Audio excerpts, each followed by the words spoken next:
Halo anak-anak yang terkasih, bertemu kembali bersama kami di dalam pembelajaran kita di hari Senin 26 Juli 2021 ini. Nah anak-anak, bagaimana kabar kalian? Ya tentu sehat bukan ya?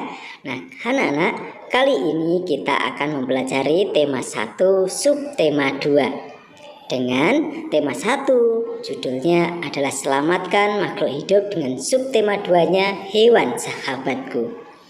Anak-anak, sebelum belajar, apakah kalian sudah melakukan kegiatan-kegiatan rutin kalian seperti mandi, sarapan pagi, memakai pakaian yang rapi, berdoa sebelum belajar, dan membaca kitab suci?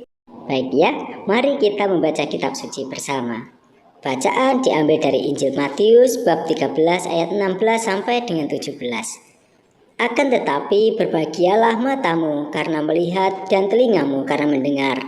Sebab aku berkata kepadamu, sesungguhnya banyak nabi dan orang benar ingin melihat apa yang kamu lihat, tetapi tidak melihatnya, dan ingin mendengar apa yang kamu dengar, tetapi tidak mendengarnya. Demikianlah Injil Tuhan. Terpujilah Kristus. Baik anak-anak, setelah membaca kitab suci, mari kita renungkan bersama bacaan tadi. Anak-anak, seringkali kita merasa tidak beruntung. Namun jika kita menghayati dengan sungguh segala hal yang terjadi dalam diri kita dianugerahi oleh banyak hal oleh Tuhan Allah kita. Anugerah yang tidak dirasakan oleh semua orang. Anugerah yang dirindukan dan diinginkan oleh semua orang. Oleh karena itu, marilah kita bersyukur atas segala hal yang telah dianugerahkan oleh Tuhan Allah kepada kita. Amin. Baik anak-anak, setelah kita membaca kitab suci bersama, mari kita buat catatan ibadah mingguan kita pada tabel yang telah kita sediakan. Setelah itu, mari kita juga menuliskan catatan-catatan kebaikan yang kita lakukan setiap hari pada minggu ini. Baik anak-anak, sekarang untuk pembelajaran muatan IPA. Negara-negara di Asia Tenggara memiliki banyak jenis hewan. Beberapa di antaranya ada yang dijadikan sebagai makanan, simbol negara, atau dijadikan binatang peliharaan. Misalnya, gajah putih dianggap suci oleh beberapa negara di Asia Tenggara seperti Myanmar, Kamboja, dan Thailand. Menjaga gajah putih adalah usaha yang sangat mahal karena pemiliknya harus menyediakan makanan khusus untuk gajah itu. Di Indonesia, kita dikaruniai wilayah yang luas, lautan yang besar dibanding luas daratannya. Luas lautan Indonesia mencapai 5,8 juta kilometer. Di dalam lautan Indonesia tersimpan potensi perikanan yang cukup besar. Ikan tuna adalah salah satu ikan yang paling banyak dicari negara lain seperti Jepang, Amerika Serikat, dan Uni Eropa. Nah, anak-anak, tahukah kalian burung yang hidup di negara tetangga kita? Ya, burung takur dahan hidup di Malaysia. Hewan ini termasuk hewan yang dilindungi negara. Hewan-hewan tersebut merupakan sebagian hewan yang hidup di Asia Tenggara. Nah, ini adalah contoh hewan-hewan lain yang hidup di Asia Tenggara. Ada ikan, kura-kura, sapi, paus, ular, komodo, elang, kemudian ada kucing, dan sebagainya. Masih banyak yang lain. Nah, hewan-hewan tersebut berkembang biak. Nah, tahukah kalian cara-cara hewan berikut ini berkembang biak? Ya, bagus. Setiap hewan memiliki kemampuan berkembang biak. Dengan berkembang biak, hewan tersebut dapat melestarikan jenisnya. Nah, anak-anak yang terkasih, perkembangbiakan hewan secara umum dibedakan menjadi dua, yaitu perkembangbiakan hewan secara generatif dan vegetatif. Perkembangbiakan hewan secara generatif adalah perkembangbiakan hewan yang diawali dengan proses perkawinan. Sedangkan contoh atau jenis dari perkembangbiakan secara generatif itu yaitu yang pertama adalah ovipar atau bertelur, vivipar atau beranak, dan ovovivipar atau bertelur beranak.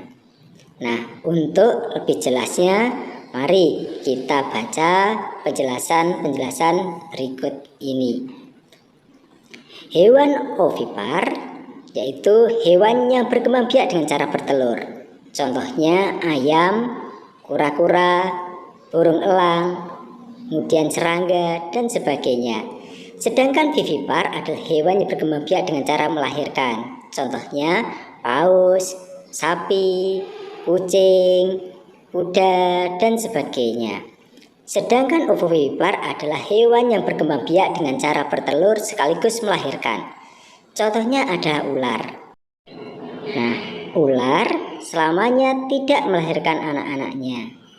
Tapi kadang-kadang pada saat mengeluarkan anak-anaknya masih ada anak ular yang terbungkus oleh cangkang telurnya. Nah, dapatkah kalian menyebutkan contoh hewan lain yang berkembang biak dengan cara ovovivipar?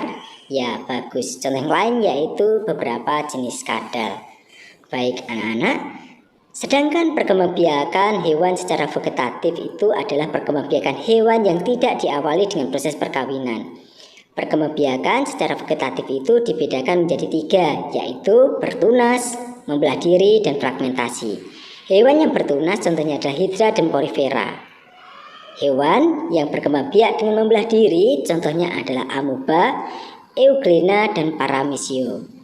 Sedangkan hewan yang berkembang biak dengan fragmentasi atau memotong bagian tubuhnya adalah cacing planaria atau yang biasa disebut dengan cacing pipih.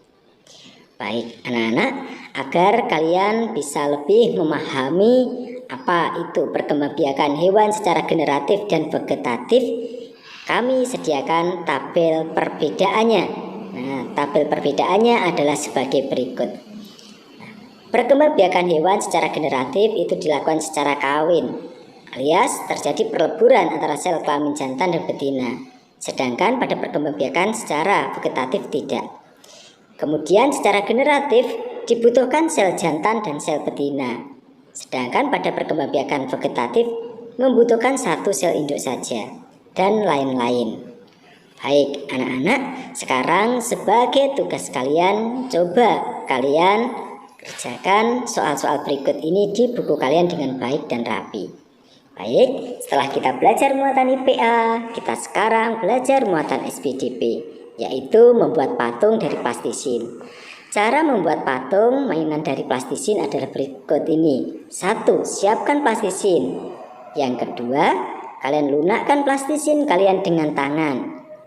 Nah, mulailah dengan melunakkan plastisin menggunakan tangan agar mudah dibentuk. Sebelumnya, cuci tangan dulu ya, dan keringkan. Baik, langkah berikutnya setelah kita melunakkan plastisin dengan tangan kita, yaitu kita mulai membentuk plastisin tersebut menjadi bentuk-bentuk seperti bagian-bagian tubuh dari hewan atau tumbuhan yang akan kita buat. Buat bulatan-bulatan kecil seperti kepala, mata, dan lain-lain. Kemudian rangkaikan semua bagian tubuh itu. Nah, apabila kalian merangkai, nah jangan lupa sambungkan semua rangkaian-rangkaian itu dengan alat-alat yang tentunya dapat kalian gunakan. Oke, baik. Viola. Nah, patung plastisin mainan kalian sudah jadi. Nah, sekarang bagaimana cara menjaga plastisin agar tetap awet? Yang pertama, caranya adalah simpan di tempat yang kedap udara. Tempat yang kedap udara membuat plastisin menjadi kaku dan keras. Kemudian cara yang kedua yaitu simpan di tempat yang kering. Nah, baik anak-anak, sekarang sebagai tugas SPDP kalian, coba buatkanlah sebuah patung plastisin. Nah, dengan berbagai bentuk yang kami berikan. Lupa kirimkan fotonya kepada kami ya. Baik anak-anak, pembelajaran kita hari ini sudah selesai. Silahkan kalian mengerjakan tugas-tugas kalian. Selamat kerja dan belajar.